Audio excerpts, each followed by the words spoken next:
कांग्रेस दल मो प्रति आस्था रखिकी मत टिकेट देती आमर स्टेट कमिटी आम दल श्रीजुक्त शरद पट्टनायक एवं आम जिलार जो नेता अच्छा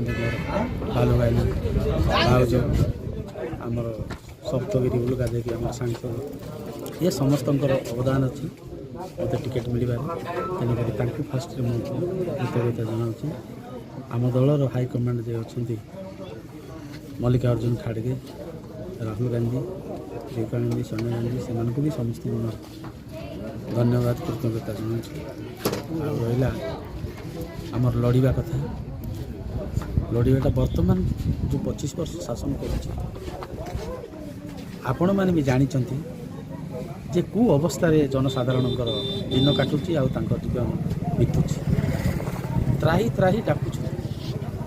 बीजेडी सरकार शासन एमती शासन करिकी लोकों को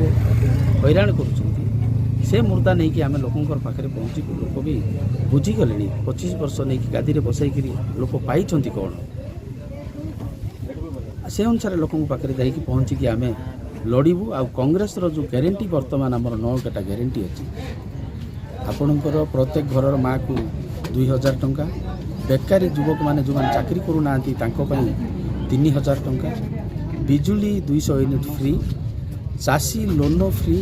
एसओजी मानकर जो लोन अच्छी सेटा भी फ्री आउ गैस 500 टंका दि कांग्रेस जो योजना कर जो ग्यारंटी देटा लोकंर हितकर योजना आटा सब जानिले लोक सब बुझीगले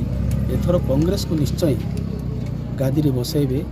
एक जनता मुड बन चलती आगो निर्वाचन नहीं कि साधारण जनता पे कौन आस्था वस्तु भोजन करिया निश्चय आगो को जहाँ भी आज रिक्वायर्ड अच्छी पानीर समस्या हो आपणकर रास्तार समस्या हो ड्रेनेजर समस्या हो बिजुली समस्या हो जहाँ भी समस्या अच्छी आगो को जदि कांग्रेस दल को भरोसा करके भोट देवे कांग्रेस दलर नेता बा कांग्रेस दल एमएलए एमपी आसबे ताहले निश्चय से मानकर जहाँ भी आज असुविधा अच्छी से पूर्ण 9टी ग्यारंटी सहित आउ रहा आमर आशायी तो बहुत अच्छा किंतु आम दल में जिते भी आशायी अच्छा आम दल में केवे भी शत्रुता ना केवे भी विरोध ना जड़े जेहेले भी टिकेट पाइले समस्ते मिलमिशिकी आम दौड़ एथर आशा रखिंट जितबे बोली निश्चय एथर आशा रखिंट जनता आशीर्वाद अच्छी जनसाधारण भरोसा अच्छी जनसाधारण पाखे 5 वर्ष हारिला परे भी मो सांगे जाकि ठिया होती आ से विश्वास अच्छी जनता भी मत विश्वास करुँच तेणु मत निश्चय ये इलेक्शन रे मत गादी में बसैबे बोली मो आशा रखुच्छी सर्वप्रथमे मो दल को मो सभापति को मो एमपी को आम जिला सभापति पीसीसी आ एआईसीसी जो मत दल पुनर्बार मत विश्वास कर टिकट देती से धन्यवाद आ विशेष भाव में ये टिकट पचरे मैं आसबारे मोर जनसाधारण जो मोर भाई माने मो माँ मैंने मोर भौणी मैंने बापा भाई मान अकुंठ समर्थन थी मत आज ये दल पुणी प्रार्थी आम कांग्रेस पार्टी मत प्रार्थी कर समस्त स्वागत जनाऊँ रणक्षेत्र हूँ जदि आम आरंभ करवा 25 वर्षर बीजेडी केंद्र में 10 वर्षर बीजेपी दुर्नीति में लिप्त रोचंती खणी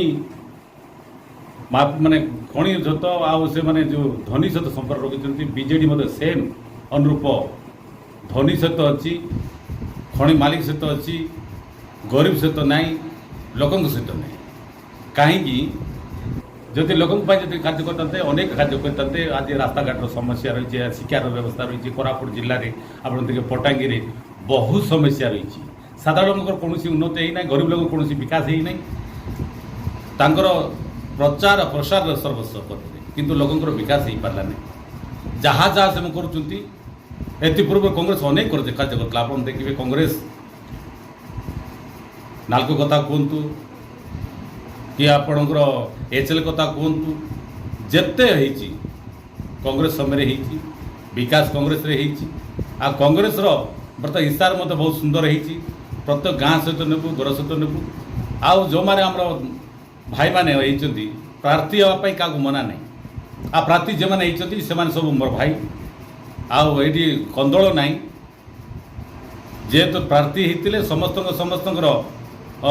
समर्थन नहीं लड़ुले कि आम समस्ते बर्तमान मत प्रार्थी कला समस्त घरे जीवी से बुझेबी से मोर भाई मानी से समस्ते मो सहित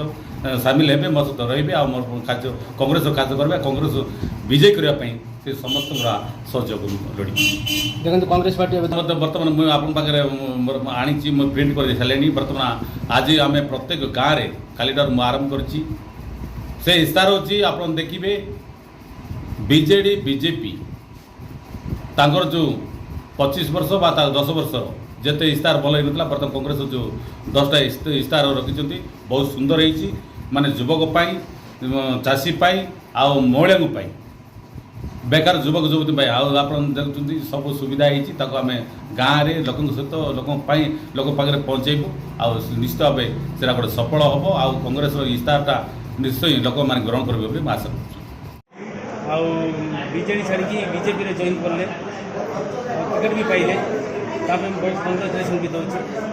किमी रणनीति अच्छी आगे किमी बीजेपी सक्रिय हम किमी दल विजय करेंगे आउ विधायक केमती है भारतीय जनता पार्टी संगठन अच्छी नरेंद्र मोदी जी यशस्वी प्रधानमंत्री जो मेरा बूथ सबसे मजबूत ये जो कार्यक्रम करेंगे बूथ को बहुत स्ट्रॉन्ग कर देते बूथर कार्यकर्ता एत संगठित होती जे अन्य दल ए बड़ी पड़े से भाया संगठन बहुत मजबूत हो तेणु बूथ स्तर जिते मजबूत हो प्रार्थी कथा कहले बीजेपी कांग्रेस किसी ना जे लोकर सेवा करुच्ची लोक निश्चित भाव में भोट देवे मु 10 वर्ष है लोकों पाखे अच्छी लोक भी चाहूँगी जे परिवर्तन करवा ये परिवर्तन समय आसी मोदी सब प्रकार योजना गरीब कल्याण योजना हो रे अंतर्गत आवास योजना हो चाउल फ्री चाउल योजना हो पानी योजना हो विभिन्न जो जनहितकर योजना लोक पाई एवं आम संकल्प विकसित भारत रथ बुलला समस्ते जनसाधारण समस्ते एकजुट होती परिवर्तन स्वर कर निश्चित भाव में भारतीय जनता पार्टी कोरापुट निर्वाचन मंडल में जीत समय ना कौन विकास अंचल तो बहुत विकास अच्छी 25 वर्ष सरकार एवं गाँव में पीवाई पानी ना मोदी सरकार पैसा देते RWSS पैसा पड़ी कि लोक को पीवाई पानी ना प्रधानमंत्री सड़क योजना नरेंद्र मोदी देते गाँव को पहुँची ना जो ये दुर्बल सरकार ये चली अड़े शासन चलती से समस्त जनसाधारण व्यक्ति प्रकाश कर निश्चित भाव में भारतीय जनता पार्टी को भोट देवाई मनस्थ कर मोर प्रथम नुह लगातार संगठन विभिन्न प्रकार आंदोलन कर कार्यकर्ता सागरे आमर बहुत संपर्क रही सौभाग्यवश टिकेट डिक्लेयर होगापर ये हूँ प्रथम गस्त ये गस्त में कोरापुट जिला में आम कार्यकर्ता उत्साही ये शेष आम मंडल कार्यकर्ता आशीर्वाद मिलला आम कार्यकर्ता सागरे आम विभिन्न प्रकार चर्चा आलोचना कलु आगामी दिन में भारतीय जनता पार्टी लड़े कर आम भारतीय जनता पार्टी प्रधानमंत्री नरेंद्र मोदी विकास कथा राष्ट्र सुरक्षा कथा एवं आदिवासी मान विकास कथा नहीं मैदान को ओह्लैब एवं 25 वर्षर एवं 50 वर्ष शासन कर विकास को बाटमारणा करुवा सरकार को ये तोड़ी प्रथम कर ओडिशा रे सरकार करिवो एवं तृतीय बार नरेंद्र मोदी केंद्र में सरकार कर देखो तो 75 वर्ष पर एयरपोर्ट टी आमको मिलला भुवनेश्वर को आमको लगुच 12-15 घंटा जावा ତେଣୁ ୟାର ଦୁଃଖର ବିଷୟ କିଛି ନାହିଁ। କେବଳ ନରେନ୍ଦ୍ର ମୋଦି ଏୟାରପୋର୍ଟ କରିବା ପାଇଁ ଥିଲେ, 50 ବର୍ଷରେ କୌଣସି ପ୍ରଧାନମନ୍ତ୍ରୀ ନଥିଲେ। ତେଣୁ ରେଳର ବିକାଶ ହେଉଛି। ରାୟଗଡ଼ାରେ ଆପଣମାନେ ଜାଣିଛନ୍ତି କି ନାହିଁ, ସବୁଠାରୁ ନମ୍ବର ରେଲୱେ ଷ୍ଟେସନ ହେଉଛି ରାୟଗଡ଼ାର ରେଲୱେ ଷ୍ଟେସନ ଏବଂ ଭାରତର 6ତମ ନମ୍ବର ରେଳ ଷ୍ଟେସନ ହେଉଛି ରାୟଗଡ଼ାର ଏବଂ ଓଡ଼ିଶାର 1 ନମ୍ବର ସେଭଳି ଷ୍ଟେସନ ନାହିଁ। ତେଣୁ କେବଳ ନରେନ୍ଦ୍ର ମୋଦି ଏଭଳି ଷ୍ଟେସନ କରିବାର ଆବଶ୍ୟକତା ଥିଲା। 50 ବର୍ଷରେ କଂଗ୍ରେସ କରିଥିଲା, କୁଆଡ଼େ ଗଲା? ଆଜି ମଧ୍ୟ କଂଗ୍ରେସ ଏଠି ଶାସନ କରୁଛି। ତାକୁ ପ୍ରଶ୍ନ କରିବା ପାଇଁ ଚାହୁଁଛି ଏଭଳି ବିକାଶ କାହିଁକି କରିପାରୁନଥିଲା? 91 ବିଦ୍ୟାଳୟ କ'ଣ କେବଳ ନରେନ୍ଦ୍ର ମୋଦି ଏବଂ ବିଜେପିର ସରକାର ଆସିଲେ ଆଦିବାସୀଙ୍କର କଥା ଇଂଲିଶ ମିଡ଼ିୟମ ପଢ଼ିବା ପାଇଁ ପ୍ରତି ବ୍ଲକର ଆଦିବାସୀମାନେ ପଢ଼ନ୍ତୁ ବୋଲି ତାଙ୍କର ଯୋଜନା କେବଳ କରିବା ଆବଶ୍ୟକତା ଅଛି? 30 ବର୍ଷ ପୂର୍ବରୁ ଏ କଥା କହିଲେ ନାହିଁ। ତେଣୁ ନିଶ୍ଚିତ ଭାବରେ ନରେନ୍ଦ୍ର ମୋଦି ଜଣେ ଆଦିବାସୀମାନଙ୍କର ବିକାଶ ପାଇଁ ଜଣେ ବିକାଶ ପୁରୁଷ। କେବଳ ଯେ ଆଦିବାସୀ ନୁହେଁ, ସମଗ୍ର ବର୍ଗର ଲୋକଙ୍କର ପାଇଁ ବିକାଶ ପୁରୁଷ। ଇଏ ଆମମାନଙ୍କର ମୁଦ୍ଦା ହେବ ଏବଂ ଭ୍ରଷ୍ଟାଚାରୀ ଅହଙ୍କାରୀ ସରକାରକୁ ଆମେ ଏଠୁ ବିବାଦ କରିବୁ। ଓଡ଼ିଶାରେ ସରକାର, କେନ୍ଦ୍ରରେ ସରକାର। ସାଧାରଣ ନିର୍ବାଚନ ଆଗକୁ ଅଛି, ସାଧାରଣ ଜନତାକୁ କ'ଣ କହିବେ?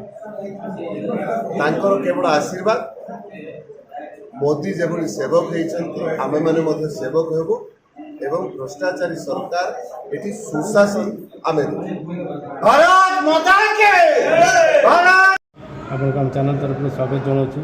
ନୂତନ ଭାବେ ଟିକେଟ୍ ପାଇଥିବାରୁ କଂଗ୍ରାଚୁଲେସନ୍ ବି ଜଣାଉଛୁ। ଆଉ କେମିତି କ'ଣ ରଣନୀତି ରହିବ ଆଗକୁ ଇଲେକ୍ସନ୍ ନିର୍ବାଚନ, ସାଧାରଣ ନିର୍ବାଚନଟେ କେମିତି ଲଢ଼ିବେ? ଆଉ ବର୍ତ୍ତମାନ ବି ଆଶାୟୀ ପ୍ରାର୍ଥୀ ବହୁତ ଜଣ ଥିଲେ, ସେମାନଙ୍କ ମଧ୍ୟରେ ଆପଣ ଜଣେ ପାଇଛନ୍ତି। ସେମାନଙ୍କୁ କେମିତି ଏକାଠିଆ କରିବେ ଆଉ କେମିତି ଆଗକୁ ଲଢ଼ିବେ ଆଉ ବିଜୟୀ? ବହୁତ ବହୁତ ଧନ୍ୟବାଦ ସର୍ବପ୍ରଥମେ ଆମର ଗଣମାଧ୍ୟମର ବନ୍ଧୁମାନଙ୍କୁ। ଦେଖନ୍ତୁ, ଭାରତୀୟ ଜନତା ପାର୍ଟିର ପ୍ରାର୍ଥୀ ଭାବରେ ମୋତେ ଆମର ପଟାଇ ନିର୍ବାଚନ ମଣ୍ଡଳୀରେ ଘୋଷଣା କରାଯାଇଛି। ଆଉ ମୁଁ ସର୍ବପ୍ରଥମେ ଭାରତର ପ୍ରଧାନମନ୍ତ୍ରୀ ନରେନ୍ଦ୍ର ମୋଦିଜୀ, ରାଷ୍ଟ୍ରୀୟ ଅଧ୍ୟକ୍ଷ JP ନଡ୍ଡାଜୀ ଏବଂ ପ୍ରଦେଶର ଯିଏ ସଭାପତି ଅଛନ୍ତି ମନମୋହନ ସାମଲଜୀ, ସଂଗଠନ ସମ୍ପାଦକ ମାନସ ମହାନ୍ତିଙ୍କ ସମେତ ଆମ କୋରାପୁଟ ଜିଲ୍ଲାର ସଭାପତି ଶ୍ରୀ ସୁମନ୍ତ ପ୍ରଧାନଜୀ ଏବଂ ସମସ୍ତ କାର୍ଯ୍ୟକର୍ତ୍ତାମାନଙ୍କୁ ମୁଁ ଅଭିନନ୍ଦନ ଏବଂ କୃତଜ୍ଞତା ଜ୍ଞାପନ ଜଣାଉଛି। ଆମ ନେତା ହେଉଛନ୍ତି ନରେନ୍ଦ୍ର ମୋଦିଜୀ, ଆମ ଚିହ୍ନ ହେଉଛି ପଦ୍ମଫୁଲ, ଆମେ ହେଉଛୁ ତାଙ୍କର ବ୍ରାଣ୍ଡ ଆମ୍ବାସଡ଼ର। ଆପଣମାନେ ଜାଣିଛନ୍ତି ନରେନ୍ଦ୍ର ମୋଦି ସରକାରଙ୍କ ଦ୍ୱାରା ବିଗତ 9-10 ବର୍ଷ କାଳ ଭିତରେ ଅନେକ ଜନକଲ୍ୟାଣ କାର୍ଯ୍ୟକ୍ରମ ହୋଇଛି, ଯାହାକି ଲୋକମାନେ ସବୁ ବୁଝିସାରିଛନ୍ତି। ଏବଂ ପଟାଇ ନିର୍ବାଚନ ମଣ୍ଡଳୀର 58ଟି ପଞ୍ଚାୟତ, 238 ବୁଥ୍, ପ୍ରତ୍ୟେକ ପଞ୍ଚାୟତ ଆମେ ଯାଇକରି ବିକଶିତ ଭାରତ ସଂକଳ୍ପ ଅଭିଯାନ କାର୍ଯ୍ୟକ୍ରମ ମଧ୍ୟ କରିଛୁ ଏବଂ କେନ୍ଦ୍ର ସରକାରଙ୍କର କ'ଣ ସବୁ ଯୋଜନା ଲୋକମାନଙ୍କ ପାଖରେ ପହଞ୍ଚୁଛି, ପଞ୍ଚାୟତ ସ୍ତରରେ ପହଞ୍ଚୁଛି, କ'ଣ ଅନୁଦାନ ସବୁ ଓଡ଼ିଶା ସରକାରଙ୍କ ମାଧ୍ୟମରେ ଲୋକମାନଙ୍କୁ ପହଞ୍ଚୁଛି, ତାହା ସବୁ କେନ୍ଦ୍ର ସରକାର ଯୋଗାଇ ଦେଉଛନ୍ତି। ଏହିସବୁ ବିଷୟରେ ଆମେ ଯାଇକରି ସବୁ ଗାଁରେ ସବୁ ପଞ୍ଚାୟତରେ ମଧ୍ୟ ସମ୍ମିଳନୀ କରିସାରିଛୁ। ଲୋକମାନେ ତାଙ୍କର ମନସ୍ଥ କରିସାରିଲେଣି ଯେ ଏଇ ଯେଉଁ 24 ବର୍ଷର ବିଜେଡ଼ି ସରକାର ଅଛି, এই ସରକାର ନିହାତି ଏଥର ବଦଳିବ,